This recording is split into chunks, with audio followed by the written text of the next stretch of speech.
IFM News. IFM News. IFM News. Lokal.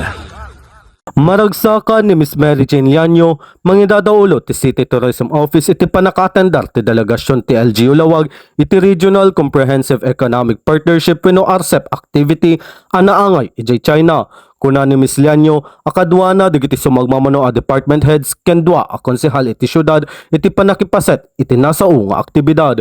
Inbatad na ang nagbalinda ito'y anaindaklan agundaway tapno mapabilig digiti relasyon ken panakabinnulig iti lawag kadagiti sabali a pagilyan ken institusyon. Datayo iti nahibagi apo iti syudad tayo kadati na angay Regional Comprehensive Enterprises Partnership when natin makungo na nga RCEP 2024 no sa dinno daytoy ket kabarbaro nga organisasyon that was established in the year 2020 apo 15 countries iti miyembros na kadetoy pakairamanan ti Australia ken digiti syempre iti China ket ti Pilipinas ni Jack Mariro ket nag-member tayo iti lang tawen 2023.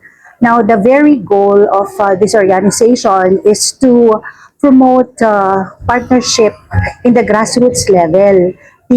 Tatapenda kaya talaga dito cities, provinces, so haan iti national level to advance partnerships in trade and commerce. Can be number one nga talagang benepisyo na detoy ket maikat nga niti tartaripa alisto no ka iti panaggunay iti negosyo especially DJ pa nag-import kada ana kasi may cut DJ tariffs na nukwan. Kabayatan na namnamaen ti LGU Lawag amagunod digiti benepisyo manipod kadagiti natalged a panakikadwa ken adal a naalada iti RCEP a makatulong iti panakapaduras iti ekonomiya, turismo ken panagnegosyo iti syudad. Para iti IFM News, Idol Rain Santos, Tatak, IFM.